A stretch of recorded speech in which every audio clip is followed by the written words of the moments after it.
The Sunshine State is seeking to silence voices that are critical of Florida's leadership. And that's what seems to be at the heart of a newly proposed bill that requires bloggers who write about Governor DeSantis or his cabinet or state lawmakers to register with the state or face a fine. And here's the gist of the bill, which is titled Information Dissemination.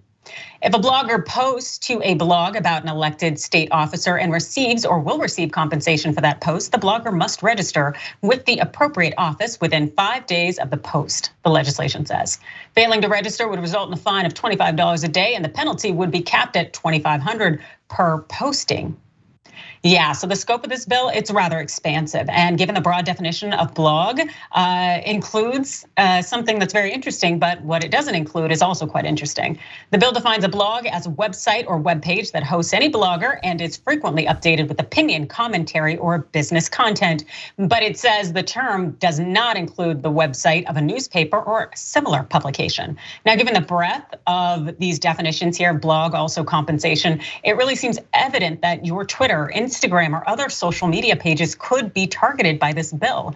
When you think about it, if you participate in Instagram Reels or have professional Twitter accounts out there, you'd be receiving something of value for your commentary, and that's dangerous, as Florida would seek to curb that conversation on its leadership if it doesn't like it.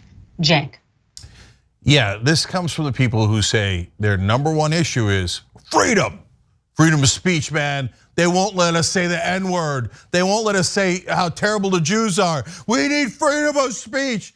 Okay, but if you criticize DeSantis or any Republicans, we're gonna need you to register with the government, and then there could be fines, okay? Do you guys understand what freedom of speech means at all?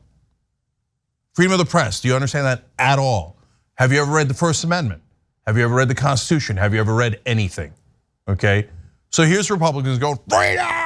I mean, not for you guys. No, you're all going to be fined and maybe imprisoned by government officials for criticizing them.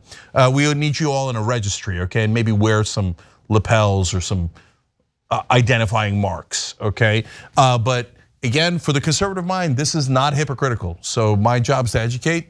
So if you're left wing or you're in the middle in this country, you're confused by the right wing, how can they say they're for freedom of speech and then start to register bloggers who dare to criticize government officials?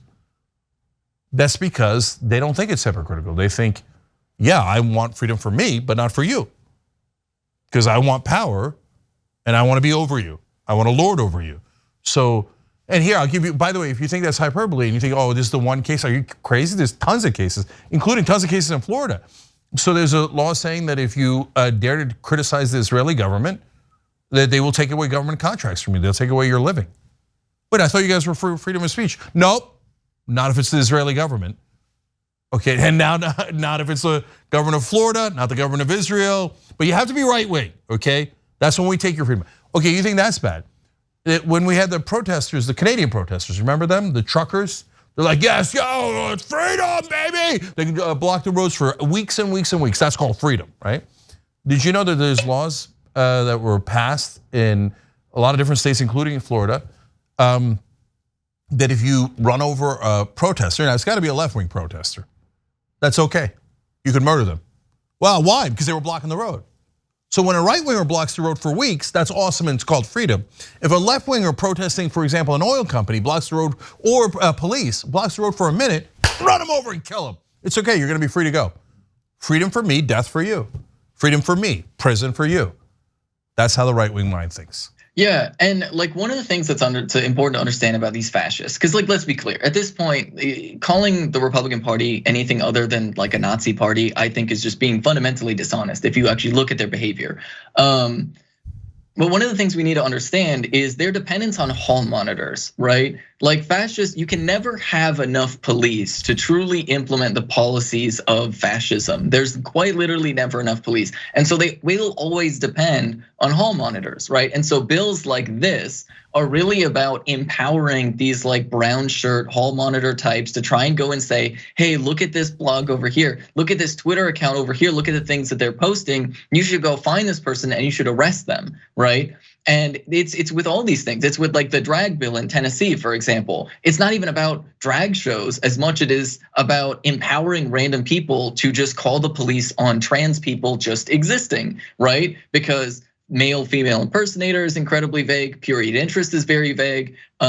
Is a trans woman in a summer outfit appealing to a period interest? Well, that's what the hall monitors are for, to just randomly decide they're gonna call the cops, and they assume that the cops are gonna basically have the same assumptions about the world as your typical fascist. And that is how these people create their campaigns of fear and terror. And that is also like fundamentally how they create like a certain degree of pretense, right? You see, it's a period interest, that's the issue. And so it's not that they're just making it illegal to be trans, right? And with Florida, it's like, well, this person is actually an activist, they're a blogger, and they didn't register, right? And they didn't register, so that's the pretense that they use, right? They create legal pretense to say that they're not doing what they're actually doing and wanting to do, because they know that they can't universally apply these laws to everybody. So they bank on these hall monitors, these brown shirts, right, to enforce these policies largely towards the most marginalized in society, and fundamentally create this environment of fear that also has enough pretense so that your sort of liberal hashtag ally centrist, like the New York Times, for example, that loves writing about trans people, can say, oh, well, this isn't actually what they're doing. They're doing really something else if you think about it, and not actually looking at the material impact on the ground. And that is, I think, the most important thing to take away from really all of the bills that these right wingers are pushing right now. Yep, and it's actually very on point, the fact that this bill is a near carbon copy of the legislation that Vladimir Putin signed into law in 2014 called Bloggers Law, which really requires popular interest writers to register with Russia's media oversight agency. It's basically the same thing. And fortunately, it's a thought that this bill won't get much traction at all, but still, the Stop Woke Act wasn't supposed to get much traction because it violates the First Amendment, but it still passed through. So as far as I'm concerned, we should stay vigilant. And right wingers, you should look into something called principles. I know it's a foreign concept to you, but if you say that you're for freedom of speech, maybe actually try being for freedom of speech, even if you don't agree with the other side. That's actually the whole point of freedom of speech. I know I'm asking for too much. Thanks for watching the Young Turks, really appreciate it. Another way to show support is through YouTube memberships. You'll get to interact with us more. There's live chat emojis, badges. You've got emojis of me, Anna, John, JR. So those are super fun. But you also get playback of our exclusive member-only shows and specials right after they air. So all of that, all you gotta do is click that join button right underneath the video. Thank you.